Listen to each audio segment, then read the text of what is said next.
still waiting for the publisher to reply. I have got that. No worries. We do not have the textbook. I will share with you the chapter by chapter. Yeah.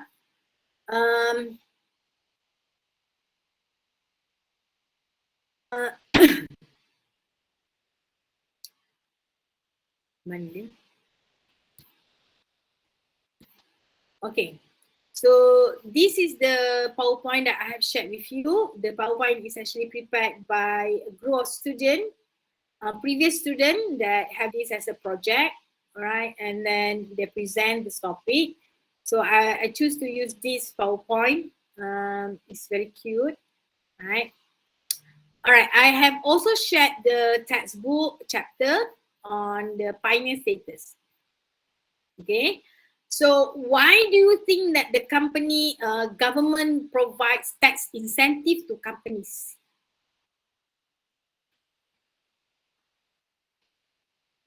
Anyone?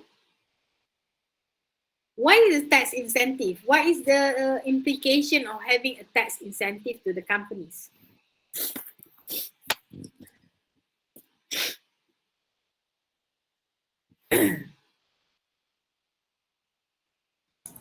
Is tax incentive good for companies?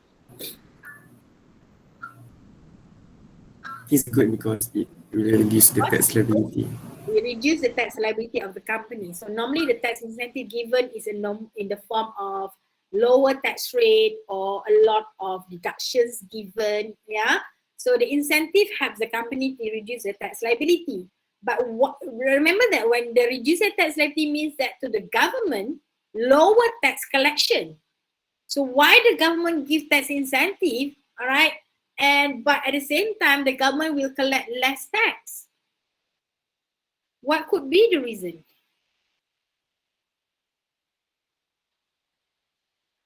Remember that tax is used as a fiscal policy whereby in order for government to encourage certain activities or to promote certain activities, they will give incentive, all right, for individuals or companies to be involved in those activities. All right, but if they want to discourage, then the tax rate will be higher, for example. Yeah. So in this case, the tax incentive given is in order to promote or to encourage more companies to be involved in such activities. So there are a lot of incentive given by the government, right? So one of the incentive given to companies are the pioneer status. We have later, we look into the investment tax allowance. We also have reinvestment allowance and many other tax incentives. Even for your corporate tax, your double deduction is a tax incentive, right? Why government give double deduction? In order to promote or to encourage companies to be involved in such expenditure. For example, employing graduates for practical training, right? Companies are actually getting double deduction, right? Involved in the research activities. So all these are double deduction, right? So why is there a tax incentive here? The first one is the pioneer status, yeah. So company that desire to participate in the promoted activity. So we say that it's a promoted activity or produce promoted product. Make an application to Malaysian Investment Development Authority, MIDA, for pioneer status. All right, it's available to manufacturing, agriculture, tourism, and research and development companies. So it's not for all companies. It's only for those companies involved in those activities, and those are promoted activity and or they produce promoted product. So manufacturing, agriculture, tourism, and research and development companies. So, right, the tax relief period is 5 years, all right, and then the extension is not available, but except, right, if you are in the activity related to water treatment or projects that are important to Malaysia, these companies can apply for an extension of another 5 years. So initially the pioneer period is 5 years, then you get another 5 years, but you must fulfill this condition. All right. So the first one is that you incurred capital expenditure of 25 million. So it means that this is not small companies lah. For you to incur capex of 25 million, normally it involves big project, right? Also, these are big companies that involve in big projects. And or you have 500 full-time Malaysian employees at the end of the tax relief period. So it means that the first 5 years period, you must have incurred 25 million capex, and then you also have hired 500 full-time Malaysian employees. Then only you can apply for another 5 years, provided that you are involved in the activity related to water treatment or projects that are important to Malaysia. So these projects are important to Malaysia. Example here I can see is that is the MRT project, yeah, all the highways project. Those are projects that are important and normally they are given 10 years tax relief period, right? And of course, these activities must promote or enhance economic and technological development of Malaysia.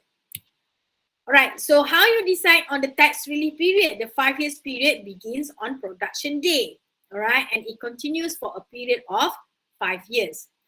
So how you decide on the production day is stated in the pioneer certificate, and that day is decided by the MIDA. So once if you are in the promoted activity or you are producing promoted product, you are in that respective manufacturing or agricultural or tourism, right? So you can apply for a pioneer status. So you apply to whom? You apply to MIDA, Malaysian Industrial Development Authority. So you apply to MIDA, and then MIDA will assess the company and decide whether they will give you the pioneer status or not. So normally the pioneer status is not given to a very new company, right? So normally a company must already operating. So you must have a production. Normally they say that a 30% productivity level. Yeah, means that you already have started your business, you have started production, or you're talking about services, you have started your providing services to the client. Then only you apply your pioneer status. So once you apply pioneer status, MIDA will look into the factory, for example, and decide when is the production day. So the production day is the first day of your tax relief period, right? And company, once you are given the pioneer status, then within 6 months, you must apply for a pioneer certificate, right? And this certificate normally will be hanged in the companies, right, for easy reference. You must request for pioneer certificate within 6 months from the date of the company granted pioneer status, right? So you must apply for the certificate. Withdrawal of pioneer status, once you are given the pioneer status, but if you fail to apply for your pioneer certificate within 6 months from the date of the pioneer status, then the pioneer status will be withdrawn, right? Even though you are given then, but you fail to apply for the certificate, then the status is withdrawn. Or the company fails to comply with the conditions laid in pioneer certificate. So if the certificate normally will lay out some conditions that the company have to apply with, right, to comply. Then if the company fails to comply, then the certificate can be withdrawn. And company fails to comply the condition laid down by MIDA. On top of the certificate, all right, MIDA may also give you some conditions that you must comply with. All right. Determination of basis period. Pioneer company shall make up accounts for a period not exceed 1 year, starting at the production day, for a period of 5 years, and for a period not exceed 1 year, ending at the date when tax relief ends. Yeah. So now we say that, okay, you know that what is your basis period for your company.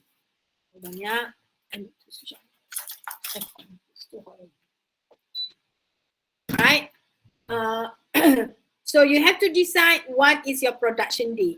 Your production day may not be coincide with your first day of your basis period, right? For example, your year end is 31st of December, first day of your basis period is 1st of January.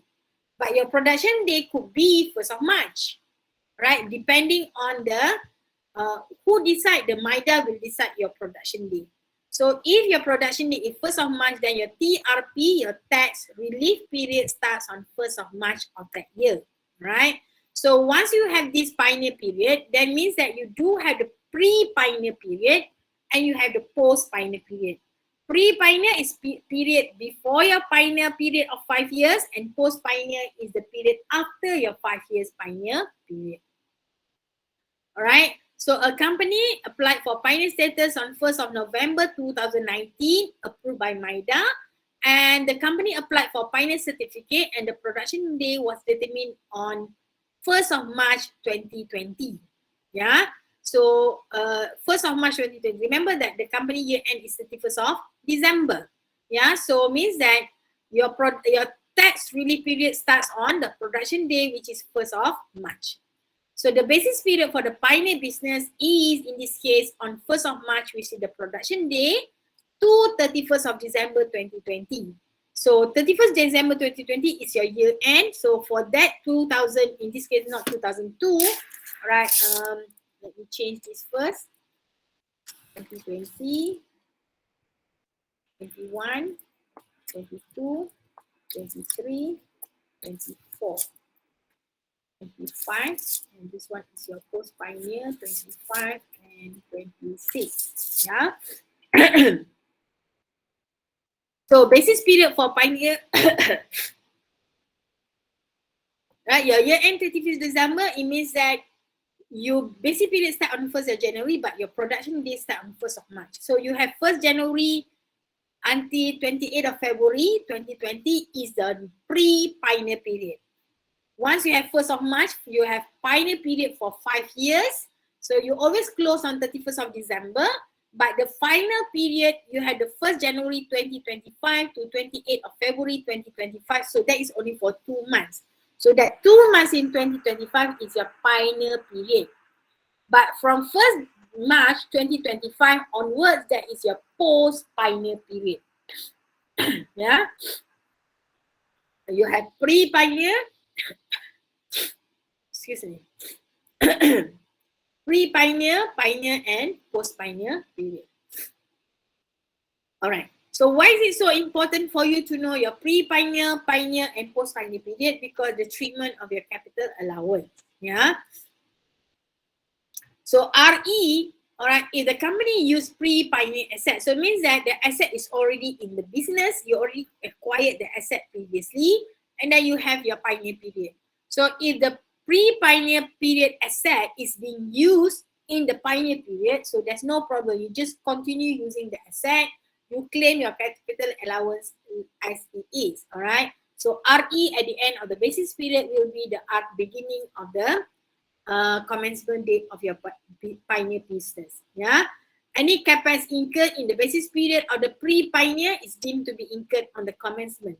So it means that if you have, in this case, your pre-pioneer, which is 1st of January to 28th of February 2020 is your pre-pioneer period.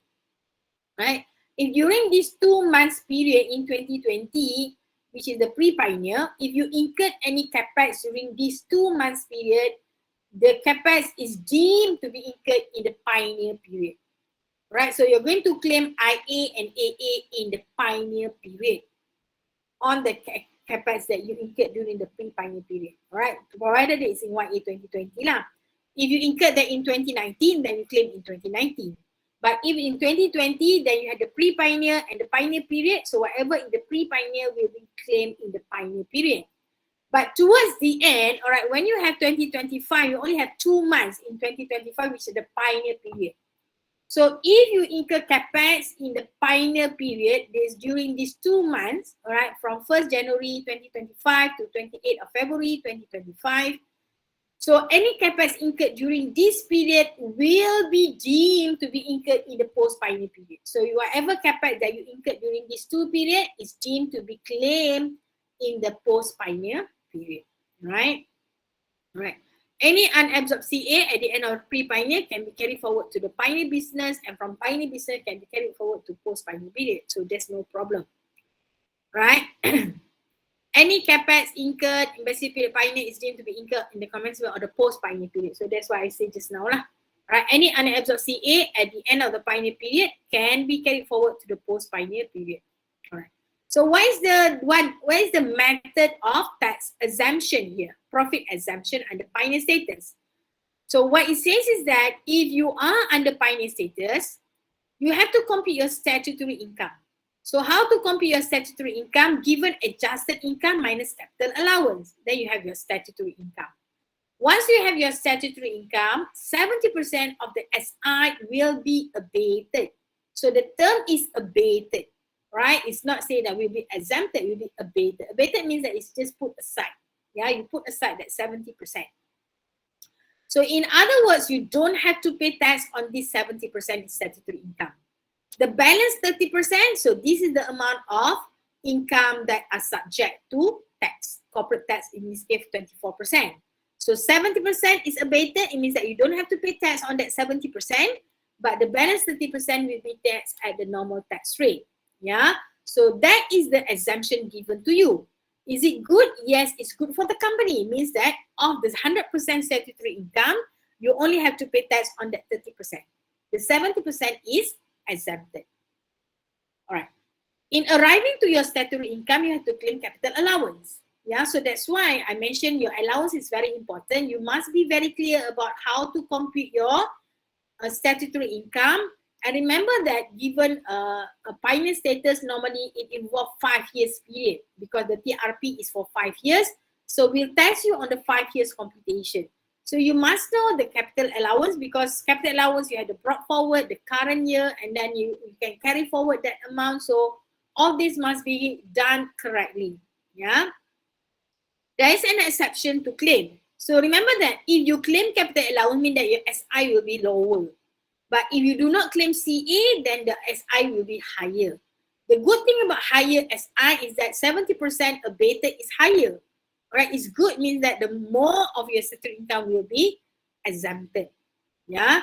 But in the case of CapEx, capital expenditure incurred on plant and machinery used directly or indirectly for the purpose of storage, treatment, disposal of scheduled waste under Environmental Quality Regulation 1989. So these assets, all right, you do not have to claim capital allowance during the TRP. Right, during the tax relief period, you do not claim capital allowance on these assets. Why? Because it's given an exception. The implication is that those CA, all right, if you do not claim capital allowance on this asset, it means that you will have a higher SI, which is good for pioneer status because the more SI you have, the more income will be abated. Yeah, all right. But later on this asset, right, once you have a post-pioneer period, then you start to claim in the post-pioneer period, and the initial allowance is 40%. Yeah, and then the annual allowance depends on the rates described under the Income Tax Rules 1980. All right, so this is an exception in claiming your capital allowance under pioneer status. All right. So again, looking at the overall computation, you have the pioneer business given adjusted income less capital allowance, then you have the statutory income. Right? Statutory income, you are going to divide into two. The 70% statutory income abated and the 30% statutory income will be known as a deemed total income, and this income 30% will be taxed at the normal tax rate. In this case, it's 24%. Yeah. So the 70% statutory income, it means that this income you don't have to pay tax. 70% of the SI, you do not have to pay tax. You only pay tax on the 30% SI. But on that 70% SI, you will have to look whether do you have a non-pioneer losses or you have pioneer loss. So we look into this later. So if you have non-pioneer loss or you have a pioneer loss, this amount will reduce your abatement. All right. The 70% income, if you do not have any losses, then the 70% statutory income will go into what we call amount credited into exempt income account. Yeah, credited into exempt income account. So it means that, remember that the 70% you don't have to pay tax. So this, when you say that you don't have to pay tax on the income, it means that the income is exempted. That's why the income, whatever amount is the 70%, you have to credit into an account. We call it as exempt income account, right? So the good thing about having this exempt income account is later you can declare dividend from this account.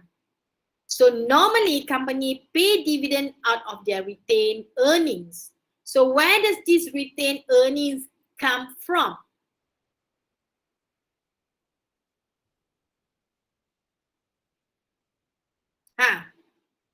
How you pay dividend? Out of retained earnings. So where does this retained earning comes from?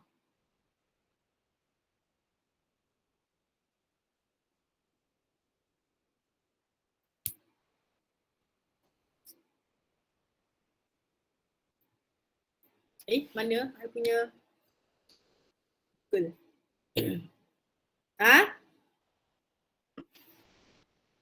Auni Jasmine. Yes, madam. What is a retained earnings? It's a profit. Sorry? It's a profit. Again? Madam, I start. Sorry. Manalah aku. Sekejap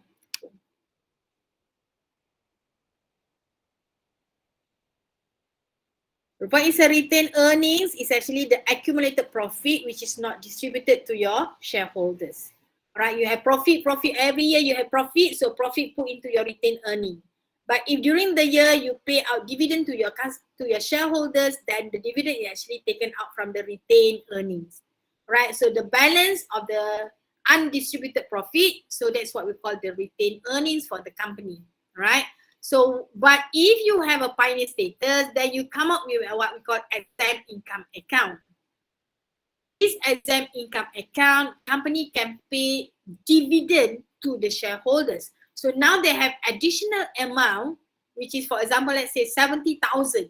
All right, additional amount that they can pay out dividend to their shareholders, and this dividend, because it's paid out of exempt income account, the dividend is exempted from tax.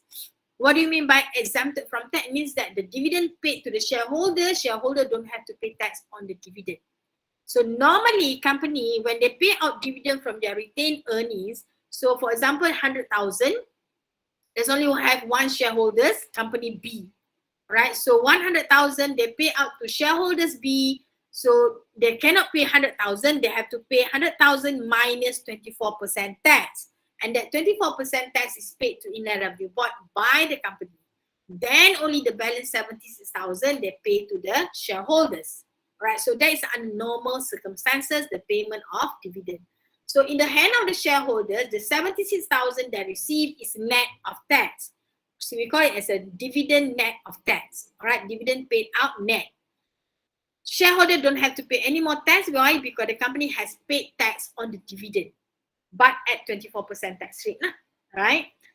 All right, when we say that it's an exempt income account, so the company pay out dividend out of this account, the dividend is exempted from tax. So if I say that I pay out 70,000 dividend from this account, that 70,000 shareholder don't have to pay tax, company don't have to deduct 24% tax to the Inland Revenue Board, right? So because why? The dividend is exempted from tax.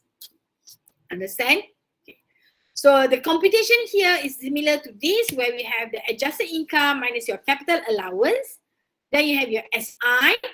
From the SI, 70% is abated, right? So here you have the 70% abated, and then the balance 30% will be called deemed total income. Yeah, will be called deemed total income. For that 70% abated, right? Let's assume it's 70,000. Assuming that statutory income is 100,000. So your abated 70% is 70,000. Then this amount is reduced by if you have current year non-pioneer loss, right? Non-pioneer loss, and then and you also may have losses from your pioneer business. Yeah, so later we look into this lah.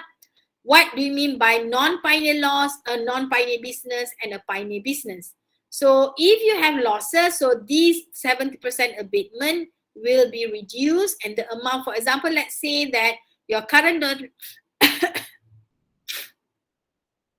Your current year non-pioneer loss is 10,000 and unabsorbed pioneer loss is 20,000. So 70 minus 10 minus 20, then you only have left with 40,000. So initially you have 70,000 abated, but now the amount that goes into your exempt income dividend is in exempt income account is only 40,000. Why? Because you have that 30,000 losses. So the amount is reduced, which is not good because you only have less dividend to be given out to your shareholders. Yeah.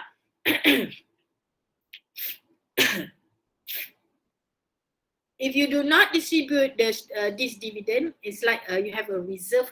Yeah, exempt income is kind of a reserve to the company. Okay, company, when I say that we have pioneer business and non-pioneer business. Let's look at company A. All right, remember that in order for you to have a pioneer status, you must be involved in a promoted activity or you produce promoted product. All right, so let's assume that company have promoted activity and non-promoted activity. So the promoted activity company apply for pioneer status, then they get pioneer status. But the other non-promoted activity or non-promoted product is a non-pioneer business. So you have two businesses under the same company. So in this case, all right, when the non-pioneer having losses, so that's why we minus this current year non-pioneer loss. All right. And then this non-pioneer loss can also be deducted against your aggregate income later. Yeah. And this 30% deemed total income will be brought down to the bottom where we have the 30% of SI here. And in other words, assuming that your aggregate income is nil, you still have this deemed total income, 30% of your SI to be taxed at the normal tax rate.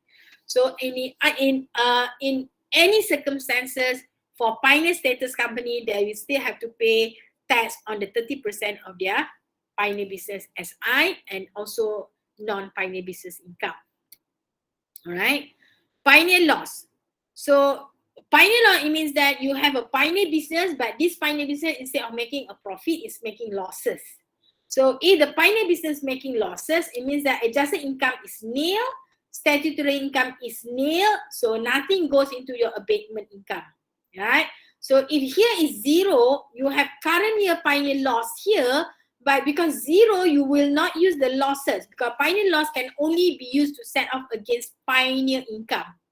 All right, it means that it can only be used against your abatement here. So if you do not use it here, then you have to carry forward to next year to be set off against your 70% abatement income. Yeah, so it's always pioneer loss against pioneer income. You cannot use the pioneer in loss to be set off against non-pioneer business. So you cannot go down there. Yeah. And any unabsorbed pioneer loss at the end of the tax-free period is allowed to be carried forward to post-pioneer business. Right? Provided that your TRP has finished, then only can be set off against your post-pioneer period. Yeah. Against non-business, non-pioneer income. Current year pioneer loss and unabsorbed pioneer loss is restricted to set off against pioneer business, cannot set off against non-pioneer business, and you can carry forward to post-pioneer business. Yeah, so that is the regulation for your pioneer losses. All right. We also have this variation to normal rules, right? When you say that normal rule, you say that, okay, your statutory income, 70% is abated. It means that 70% of your statutory income is exempted from tax. You don't have to pay tax on your 70% of your SI. But the variation here, it says that the 70% can be increased. It could be to 80%, it could be 85%, it could be 100%. So if I say that it's 100% of the SI, it means that 100% of SI is abated. You don't have to pay tax on any of your SI from your pioneer business, right? So if it's increased, it's good for the company because more tax can be saved, right? It means that the company will have a lot more exempt account. Why? Because higher amount is abated, higher amount will be credited into your exempt income account. Yeah. So, but for those who wants to go for 70%, they must fulfill the following circumstances. If projects located in promoted area, right? Remember that pioneer status is for promoted activity or promoted product. So if you have promoted activity or promoted product in promoted area, right? So then you can have a higher percentage, all right? It could be 70%, it could be 80%, it could be 100%. So where are these promoted area? Eastern corridor of Peninsular Malaysia. Where is Eastern corridor of Peninsular Malaysia? Who are from this part of Malaysia? Siapa Eastern corridor?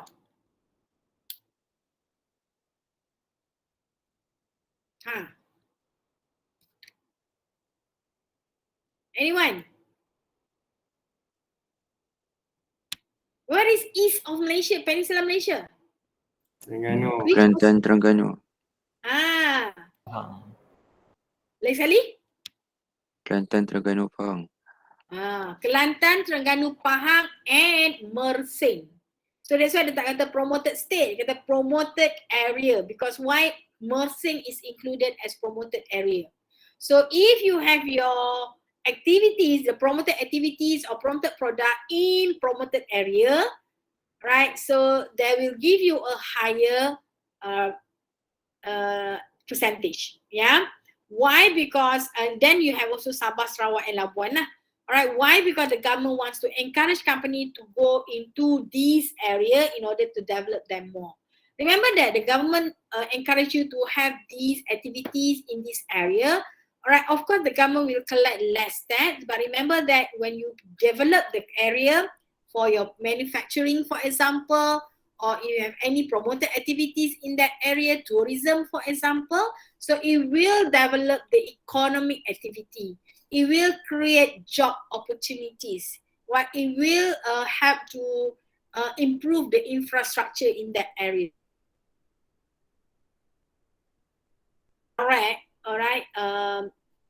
Development is actually from the activities which is carried out in the area. Alright, so that's why if you have activities in this area, the government will give you more exempt account, for example, a lot more tax incentive, yeah. Or activity or product which is of national and strategic importance. For example, just now I mentioned about the MRT or the highways, yeah.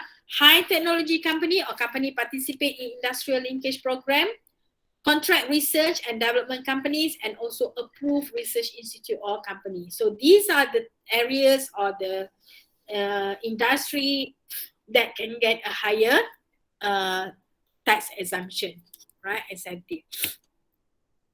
Okay. I mentioned about two-tier exempt.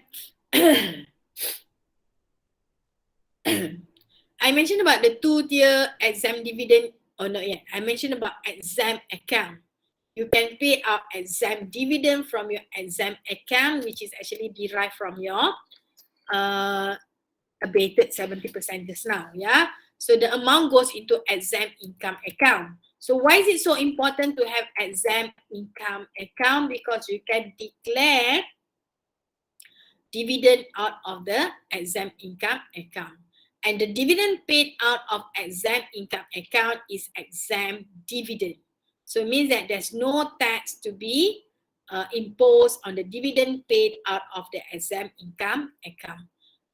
Company are happy because they have a lot more reserve, exempt income, and shareholders are also happier because they get more dividend, not only from their retained earnings, but now they have additional dividend paid out of exempt, and the dividend is also exempt dividend.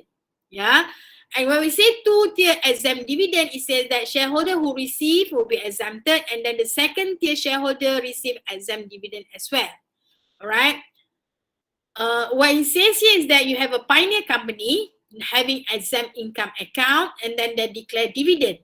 So if they declare dividend, they declare to individual shareholder, or it could be a corporate shareholder. So the first dividend declared by the pioneer company is what we call the first tier.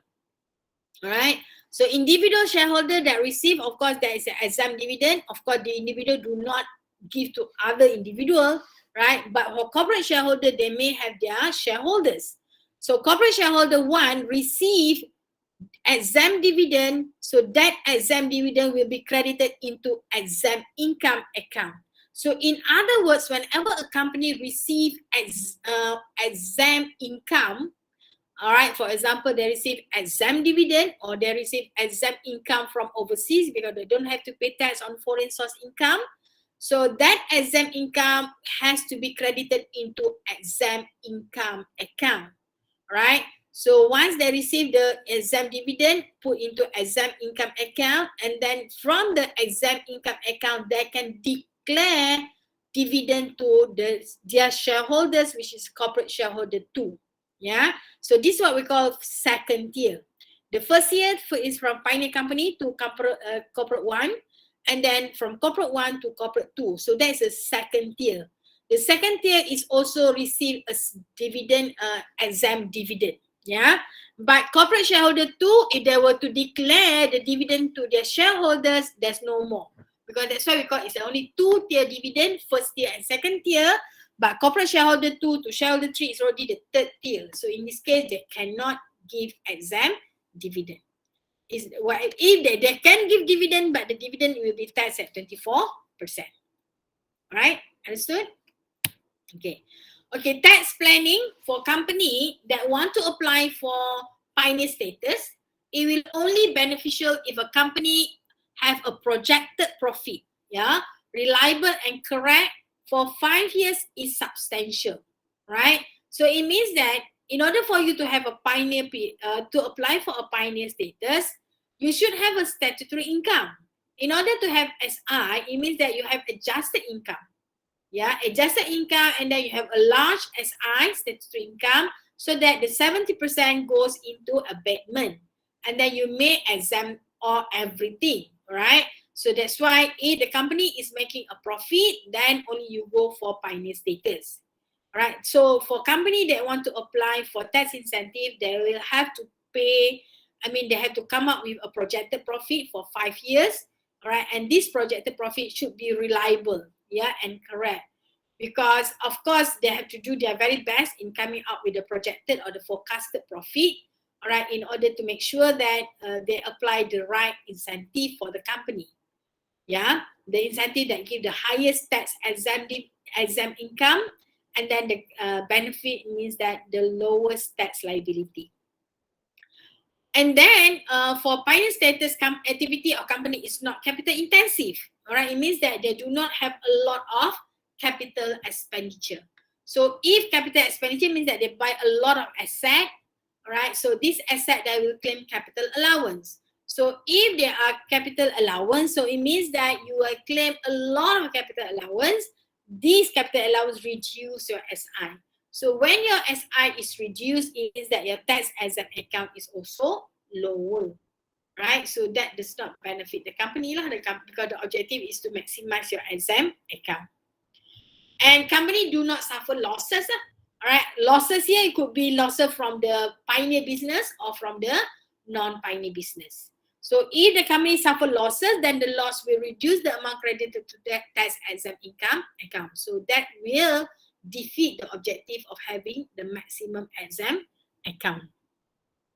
And finally, if company carries out non-pioneer activity and suffer losses, amount credited to exempt income will also be reduced, because losses from the non-pioneer will reduce your abatement amount. Yeah, so reduce that means that the exempt account will also be reduced. So if you have a non-pioneer activity that may be suffering losses, therefore it says that it's better to carry out a pioneer business or non-pioneer business as a separate company. All right, either you want to have your pioneer business as a separate company, develop or you create a new company only for pioneer business. So you don't have non-pioneer business that will affect the exempt account. Yeah.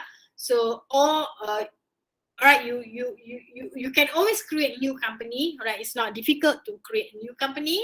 And under that new company, you have your pioneer activity, then you apply for your pioneer status. Yeah, promoted activity or promoted product. Okay. All right. assuming that, okay, company has made a projected profit, all right, and then they say, okay, let's go for pioneer status. But throughout the 5 years period, they find that, oh, the company is not making profit as what they have projected. So they are making losses, or maybe the other non-pioneer business is also making losses. So they say that, okay, pioneer business status is not the best for the company. So they say that, can I withdraw? All right, yes, you can surrender your pioneer status, and then you apply for other tax incentive. For example, in this case, investment tax allowance. All right, so you can withdraw from your pioneer status, or in this case, we call it as a surrender, and then only you apply for your investment tax allowance. But of course, when you want to surrender your pioneer status, you have to inform them. You have to be, it has to be supported. It has to be justified, and again, it's at the discretion or approval by MITI. It's a worry that you surrender your pioneer status, but then you fail to apply for your investment tax allowance. Yeah, but if you think that the pioneer status does not give you the best results as you have projected, then you can always surrender the status. Okay, so that covers your pioneer status. Any question before we go into some of the example in the textbook?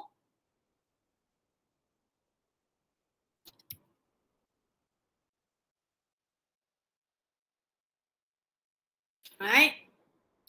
So when you do your taxcom, all right, remember that normally you'll be given 5 years period. So I want you to do in a horizontal form. So it means that you have year next to each other. So you do have the capital allowance. All right, later we'll see how to do that. The capital allowances, so that you have side by side. Then you see the allowances brought forward, allowances for the current year, and how much is available, how much is utilized, how much is to be carried forward to next year, right? So you have that next to each other. Okay. All right, let's look into your textbook. All right, look at example. This for the period. Okay. All right, let's look at example 25.5. Cepat Manufacturing is given pioneer status for the manufacturing of tricycles, right? So these tricycles is a promoted product on 1st January 2019 for a period of 5 years. And the company also trades in oil palm and closed its account to 31st December. So you see that the company is having one manufacturing of tricycles, and you also have the trading of oil palm. So tricycle is the pioneer business, but the oil palm is a trading business, so it's not a pioneer status. We call it as a non-pioneer business. So we have two businesses. One is the pioneer business, the other one is a non-pioneer business. So the pioneer business, we have adjusted income of 300,000 and capital allowance of 40,000. Any guess what is the statutory income from the pioneer business? 260. 260, yeah. So adjusted income minus capital allowance is your statutory income, which is 260.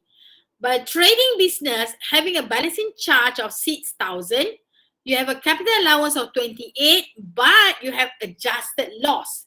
So remember now, the trading business is making a loss of 200.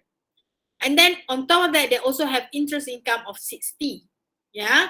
So what happened is that you are required to compute the chargeable income and exempt income of Cepat Manufacturing for YA 2019. So now you have two businesses, all right? One is pioneer, the other is non-pioneer, and the non-pioneer is having a loss. So what you do is that first you compute the pioneer business, you have adjusted income of 300 minus 40, so you have SI of 260. And from that 260, you abated 70%. Remember, this one is a pioneer business. Yeah. So that's why you are the pioneer, you have 70% abated. 70% of that is 182. But this 182 is further reduced when you have non-pioneer loss. How much is the non-pioneer loss? 200. Yeah. 200, but your 70% is only 182. So you do not use all the losses, you only use maximum 182. So it means that from 200, you only use 182, so you have a balance of 80. Yeah. So that's why it said that current year business loss from trading, you have 200 utilized against your 70% abatement. So you have a balance of 18. So this 18, all right, is actually the loss, current year loss from your trading business, the balance. So now you also have trading business, you have balancing charge of 6, capital allowance, even though you have capital allowance of 28, but the capital allowance is restricted to 6 only. So the balance will be carried forward to the following year. Then your statutory income from the non-business, non-pioneer is nil. And then you have interest income of 60. So 60 plus nil, you have aggregate income of 60 minus current year business loss. So this current year business loss is 18. Why 18? Initially it was 200, but you use first against your business pioneer, 182. The balance 18 only you can use against your aggregate income. Yeah. And then from there you have 42, and this 42 is called total income. Total income 42, you plus your deemed total income. Where does it come from? This deemed total income, there is the 30% of your SI. Where is your SI? Here. 260, the 30% goes down here. All right, so you have to have this format. Aggregate income minus current year business loss. Sometimes you have approved donation, then you have your total income. Then total income plus deemed total income. All right. Then only you have your chargeable income of 120. So the deemed total income, the 30% SI is added to the total income. See kat atas ni ada, is never part of the total income. As such, this amount would certainly be taxed at 24%, notwithstanding that exists non-pioneer loss, unabsorbed loss, or even donation. So you must have those two lines. One is your total income from your non-business, non-pioneer business. And the other one is deemed total income from 30% of your SI of your pioneer business. Yeah, so that's the computation that you have to do. And remember that this is only for 1 year. And normally you are tested for 5 years. So that's why I suggest you to do side by side rather than the vertical. All right. So the next example, any question from this? You must understand the format, all right? You must be well versed with the format of computation of your total income and chargeable income. It's always start with your adjusted income, statutory income, and then aggregate income, total income, and chargeable income, right? So you must remember the steps. Where is loss brought forward? All right. What about your other income, your rental or your dividend or your interest? Yeah. Okay. All right. Another example here, 25.6, they have 3 years. Yeah. Ranjit Semian Berhad submitted application for pioneer status on 1st of December, granted pioneer status on 15th of March 2017, but the production day was 1st of June 2017. See, there is difference between your pioneer status and your production day. So your production day is 1st of June, so that will be the first day of your pioneer period. Yeah. The company financial year end is 31st December. Further details are as follows. You are given 3 years, 2017, 2018, and 2019. And then you have 2 businesses. One is the pioneer business, income and capital allowance. And the pioneer business, you have income in 2017, but losses in 2018, income in 2019. You're also given the capital allowance. For the non-pioneer business, you have loss in 2017, income in 2018, a loss in 2019. And then you have capital allowances, also have rental income and approved donation. It's 11 o'clock. Yeah. So you have to do the computation. In this example, they shows you the vertical. So it means that it's going down, 2017, 2018, and 2019. But I suggest that you do it as a horizontal. So you have 2017, 2018, and 2019. Yeah. So I will show you how to do that. All right. Let me see. Example 25.6. Hold on, yeah. Let me check if I have 3142. Not this one.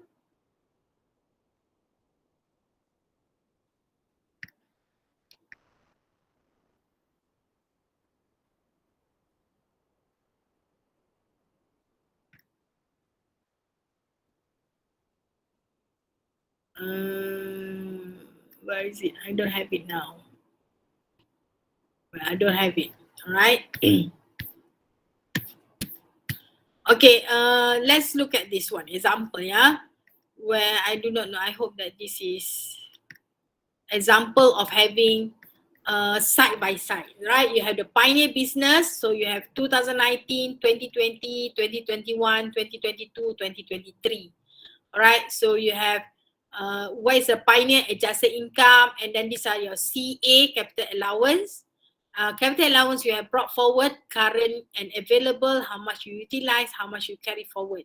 So once you have all these, it's easier for you to, because whatever the which is the carry forward here, all right, will be the brought forward in the following year, right? So that's why it's very important for you to monitor the movement of your capital allowance. Yeah.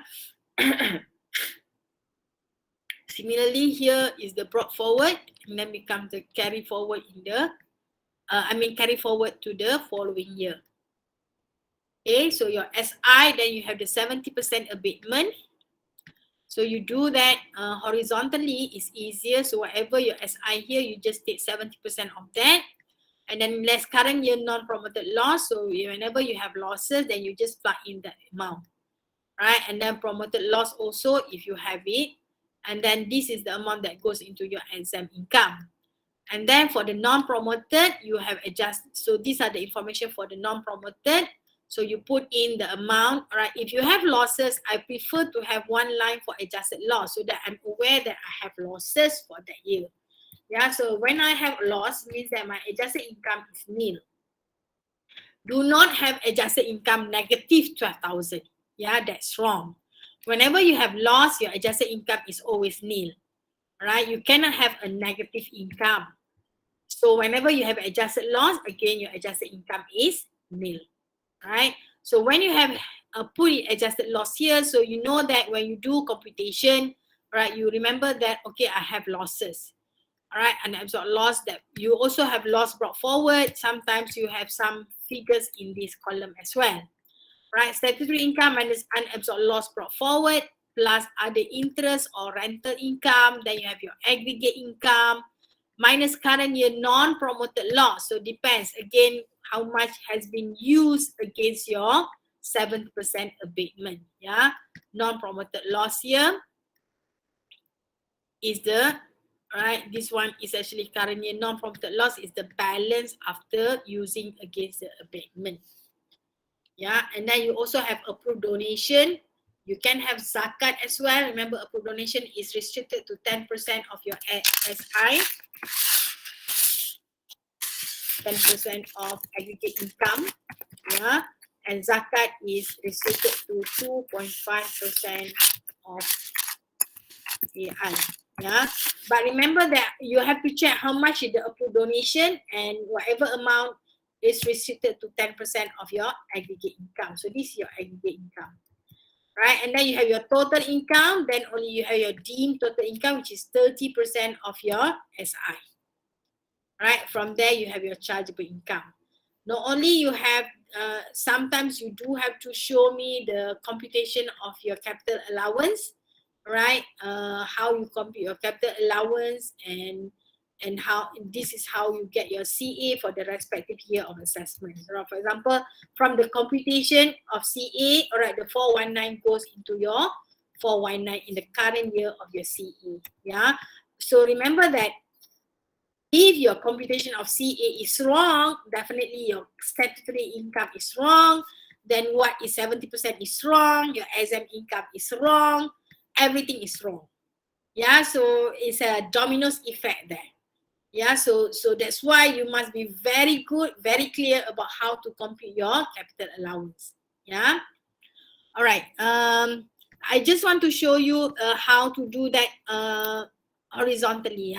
So going back to the question in your textbook, for example, you have 3 years, so try to imagine how can you put that into a horizontal form. Yeah, so in this case, for example, the first column would be 2017.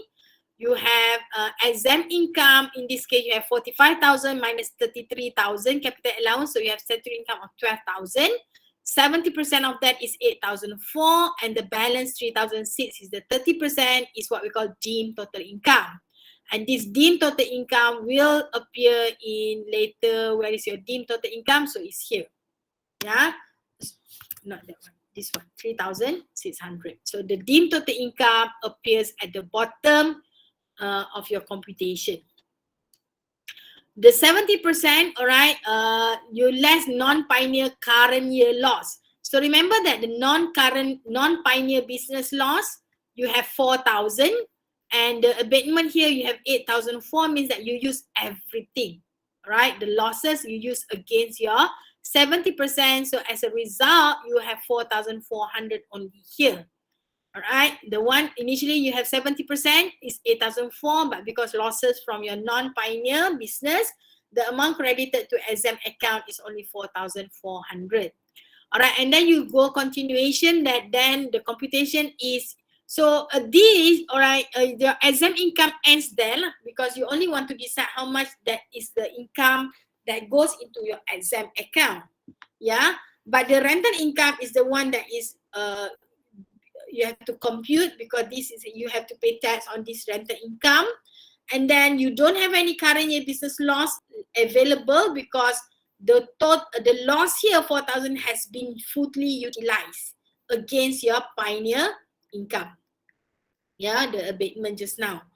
You don't have any current year business loss, but you have a donation of 100. Remember that donation 100, you have to check what is your aggregate income. Aggregate income is 3,000. So 10% is 300. So if you donate 100, that is acceptable. But if you donate 400, you cannot claim 400. You can only claim maximum 300 because restricted 10% to your aggregate income. Now you have total income of 2,900, 3,000 minus 100. And then you plus your 30% SI, which is 3,006. So you have a chargeable income of 6,005. All right. Then, all right, you do for 2018 next. All right. You can do to the next one, but the same computation. This one is 2018. Pioneer business, you have adjusted. You have a loss here. Yeah, 20,000 loss. So if you have loss, then pioneer business, you don't have anything. Statutory income is nil. So pioneer loss, because you carry forward to the future, right? It's very difficult to show it here because your adjusted income is nil, your statutory income is nil. So nothing is 70% is abated. Yeah. So the losses, right? The 20,000 loss from the pioneer will be carried forward to the next year. Right, so next year we'll have your unabsorbed pioneer loss brought forward. Okay, and then capital allowance will also be carried forward because you don't have any income. Exempt income is nil and pioneer business is nil as well. But for non-pioneer business, we have income of 8,000 minus capital allowance of 3,000, statutory income is 5,000, plus income of 5,000 rental. Aggregate income is 10,000. Yeah. So where is your aggregate income? You have a capital allowance brought forward 1,000. Where does it come from? Because in the previous year you have capital allowance of 1,000, but because you have adjusted loss, the 1,000 is carried forward to next year. So next year, 2018, you have brought forward 1,000 plus current year of 3,000. So that's why you have 4,000 CA. So that's why the working of your capital allowance, right, as I shown earlier, if you have the movement of your capital allowance, it's easier for you to see the amount of CA available for the year, right? And then your SI is 4,000, plus your rental 5,000, total income 9,000. You don't have anything 30% from your, you don't have any donation in 2018, you don't have any 30% SI because you're making losses for your pioneer business. So that's why your total income is only 9,000. This is also your chargeable income. When it comes to 2019, right, your pioneer status making 50,000 minus capital allowance of 10,000. So you have 40,000 SI. Where's your 40,000? All right, you have capital allowance brought forward. So again, all right, if you have this vertical, all right, it's very difficult for you to monitor your allowances. That's why I always suggest you to do the horizontal one, right? You can have your brought forward figure, and then you have your current amount, and then how much is available, how much you utilize, how much you carry forward. So this is shown in your workings, so it's easier, so it's less mistake, right, that can be done. So you can see the amount there clearly, right? So then you compute your 70% abatement, and then what else? Right, so it's trying to put this into a horizontal form and see whether you do get the idea of doing this pioneer status, right? Okay, these are the 2-tier, and then national, these are the, okay. Who's this? All right, okay. All right, so these are the extension, these are the industries that are given 100% exemption of SI, yeah. Example, those companies, specialized industry, for example, that manufacture machine and equipment, specialized machine, all these are given 5 years extension, yeah. Utilize biomass to produce value-added product, generation of renewable energy. So all these are actually the activities that are promoted by the government, yeah. It is regarded as a national project. Automotive component modules, all right, there's no extension. Reinvestment in promoted activity, you get the extension for R&D activity, so all this lah, all right, they give you 70% exemption, is all this, yeah. Tax planning, as what we have gone earlier, surrender, and then intellectual property. All right, so that covers your pioneer status. All right, in the next class, okay, remember tomorrow is your midterm. So I want you to study for your midterm first, but I have also given you tutorial on tax incentive, right? Hold on, where is it?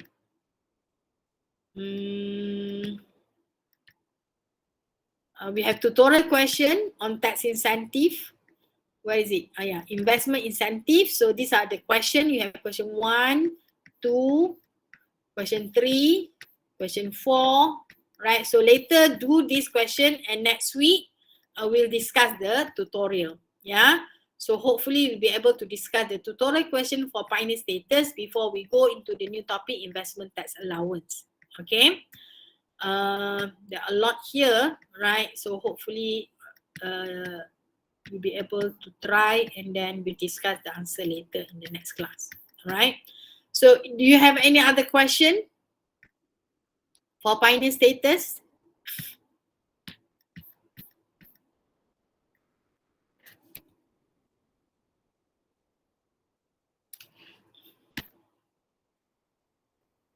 No question? All right. It's already 11:14, so I think that I can stop now. Don't forget to fill up your attendance form for today's class. And please be on time tomorrow, 3 o'clock again for your midterm part 1. You have 2 hours, but if you finish earlier, you can submit earlier. I hope that that 2 hours is more than enough for you to do the 3 questions. Yeah. Remember that it's an open book. You can refer to your textbook during the exam, but you are not allowed to discuss with your friends. All right. I know that some of you have to, you can have your phone discuss. All right. Be honest to yourself. All right. I'm not there to monitor your activities. All right. But you yourself have to be honest to you. All right. And remember that you are the future accountants. All right. This is how you train yourself to be honest. All right. we are actually producing ethical professional accountant, yeah, Islamic lagi, yeah. So do not manipulate the system. Okay, so I think that's all for today. I hope that you have gained something from the topic. If you have anything else, you can always ask me in the group. With that, I thank you for your attention. I'll see you again inshallah tomorrow. With that, Assalamualaikum warahmatullahi wabarakatuh. Salam tu, madam. Waalaikumsalam, madam. Thank you, madam. Madam. Thank you, madam. Thank you, madam. Thank you, madam. Okay. Madam, Alright. madam, nak tanya soalan boleh, madam? Boleh. Tapi macam banyak, madam.